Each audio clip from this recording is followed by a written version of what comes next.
السلام علیکم پیارے پاکستانیوں، پیش خدمت ہیں آج کی تازہ خوشخبریاں۔ افغانستان میں امن کے شراکت دار بنیں گے لیکن امریکہ کو فوجی اڈے نہیں دیں گے، وزیر اعظم عمران خان نے ایک بار پھر دو ٹوک لہجے میں کہہ دیا ہے کہ پاکستان امریکہ کے ساتھ مل کر افغانستان میں امن کا شراکت دار بننے کے لیے تیار ہے لیکن امریکہ کو فوجی اڈے فراہم نہیں کرے گا۔ تفصیلات کے مطابق وزیر اعظم عمران خان نے امریکی اخبار واشنگٹن پوسٹ میں مضمون لکھا ہے جس میں انہوں نے کہا ہے کہ پاکستان اور امریکہ کے افغانستان میں مفادات مشترکہ ہیں۔ دونوں ممالک افغانستان میں سیاسی مفاہمت اور معاشی ترقی چاہتے ہیں۔ وزیر اعظم نے لکھا کہ تاریخ گواہ ہے کہ افغانستان کو باہر سے کنٹرول نہیں کیا جا سکتا۔ افغانستان میں کسی بھی فوجی تسلط کے حامی نہیں۔ فوجی تسلط سے افغانستان میں خانہ جنگی کا خدشہ ہے۔ خانہ جنگی کی صورت میں مزید مہاجرین کا سامنا کرنا پڑے گا۔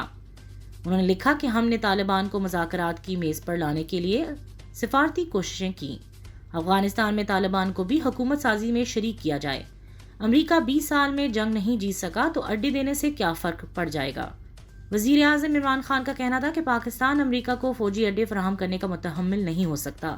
امریکہ کو اڈے دیے تو دہشت گرد حملوں کا سامنا کرنا پڑے گا۔ افغان جنگ میں امریکہ کا ساتھ دینے پر دہشت گردی کا سامنا کرنا پڑا۔ پاکستان کو 150 ارب ڈالر سے زائد نقصان ہوا۔ امریکہ نے صرف 20 ارب ڈالر دیے۔ انہوں نے کہا کہ علاقائی تجارت اور معاشی رابطوں سے افغانستان میں امن کو فروغ ملے گا۔ طالبان نے فوجی کامیابی کا اعلان کیا تو اس سے مزید خون ریزی ہوگی۔ توقع ہے کہ افغان حکومت مذاکرات میں لچک کا مظاہرہ کرے گی۔ امریکہ سے مل کر افغانستان میں امن کے شراکت دار بننے کے لیے تیار ہیں۔ پاکستانی سائنسدانوں کی کارکردگی، جوہری توانائی کے عالمی ادارے نے 3 ایوارڈز دے دیے۔ پاکستانی سائنسدانوں کی بہترین کارکردگی پر جوہری توانائی کے عالمی ادارے نے 3 ایوارڈز پاکستان کے نام کر دیے۔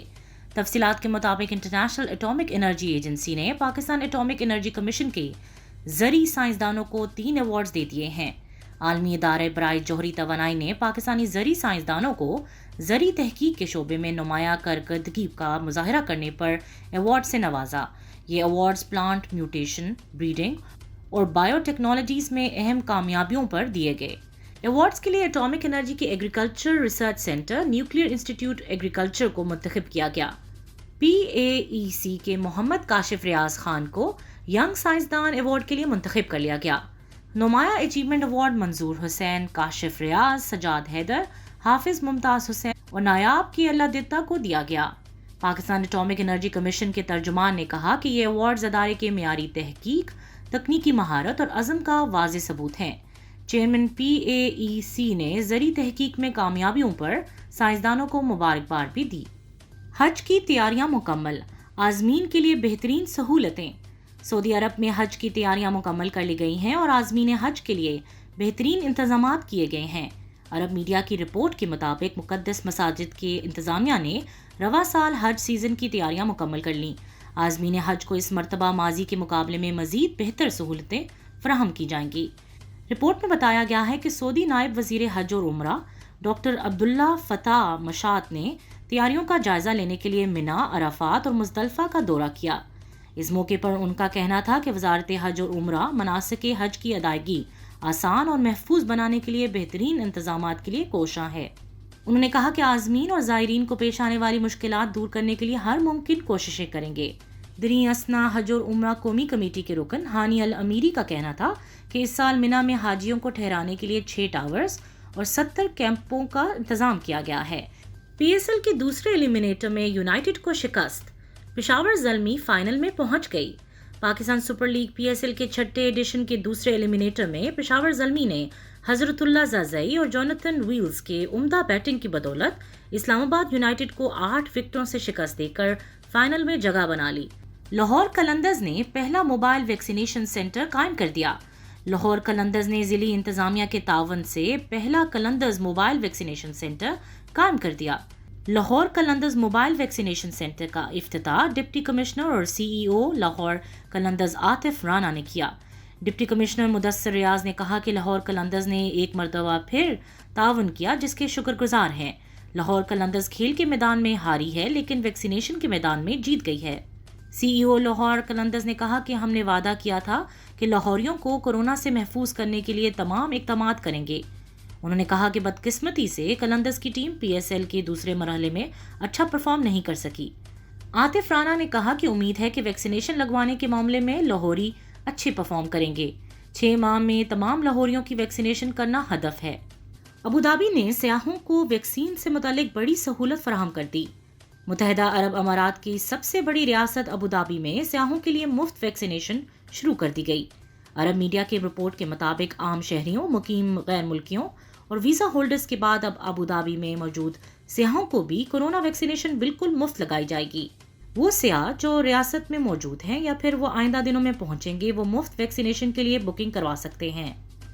ابوظہبی میڈیا آفس کے مطابق وہ افراد جن کی رہائشی یا انٹری ویزا سے میعاد ختم ہو چکی ہے وہ بھی مفت ویکسینیشن کروا سکتے ہیں۔ اس سے قبل مفت ویکسینیشن کی سہولت مقیم شہریوں اور ان افراد کو میسر تھی جس کے پاس امارات میں مستقل قیام کا ویزا موجود تھا۔ دبئی، نئی ٹیکنالوجی کے ذریعے پانی پیدا کیا جا رہا ہے۔ متحدہ عرب امارات اور دنیا کے جدید شہروں میں سے ایک دبئی میں جدید ٹیکنالوجی کی مدد سے پانی کی پیداوار کی جا رہی ہے اور اب اس سلسلے میں شمسی توانائی کا بھی استعمال شروع کر دیا گیا ہے۔ عرب نیوز کی رپورٹ کے مطابق دبئی میں قائم ایک کمپنی نے شمسی توانائی کو ہوا کے ذریعے پانی پیدا کرنے کے لیے استعمال کرنا شروع کر دیا ہے۔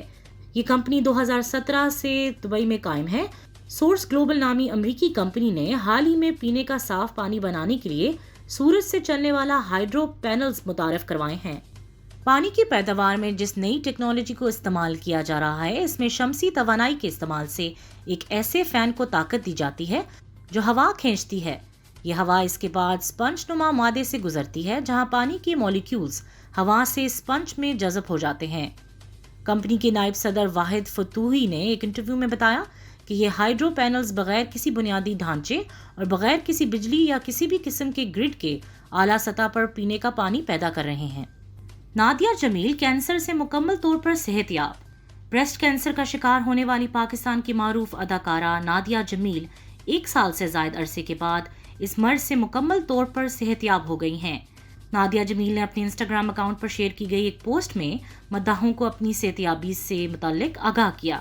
اداکارہ نے اپنی پوسٹ میں لکھا کہ میں باضابطہ طور پر کینسر سے صحت یاب ہو گئی ہوں، شکر الحمدللہ، تمام ٹیسٹ کلیئر آئے ہیں۔ نادیہ جمیل نے مداحوں کی محبت، دعاؤں اور نیک تمناؤں کا بھی شکریہ ادا کیا۔ انہوں نے مزید لکھا کہ اس ظالم کیمیو تھراپی کی وجہ سے میرے پاؤں کی کچھ رگوں کو نقصان پہنچا ہے، لیکن میں اپنے طریقے سے ڈانس ضرور کروں گی کیونکہ بھنگڑا میرے کندھوں میں ہے۔ اس کے ساتھ ہی اداکارہ نے اپنی بیماری کے دوران ان کا ساتھ دینے والے تمام افراد کا شکریہ ادا کیا۔ فلم زندگی تماشا کو ریلیز کی اجازت دینے کا فیصلہ۔ وزارت اطلاعات و نشریات نے ملک کے معروف فلم ساز اور اداکار سرمد کھوسٹ کی فلم زندگی تماشا کو ملک بھر کے سینماؤں میں نمائش کی اجازت دینے کا فیصلہ کر لیا۔ ذرائع کے مطابق ملک کی انتہا پسند جماعتوں کی طرف سے فلم کی عکس بندی پر پابندی عائد کرنے کا کہا گیا تھا۔ فلم سینسر بورڈ اسلام آباد نے فلم کی نمائش روک دی تھی۔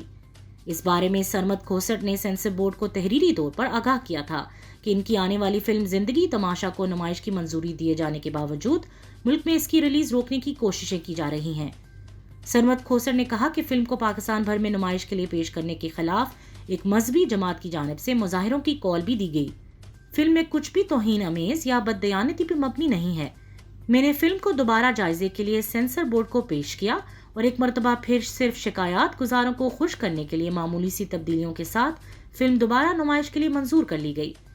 فلم ساز کا مزید کہنا تھا کہ فلم ملک کے تینوں سینسر بورڈ سے پاس کروائی اور بعد میں صرف 2.5 منٹ کے ٹریلر کو دیکھ کر کچھ لوگوں نے مفروضوں کی بنیاد پر اس کے خلاف شکایات درج کروائیں۔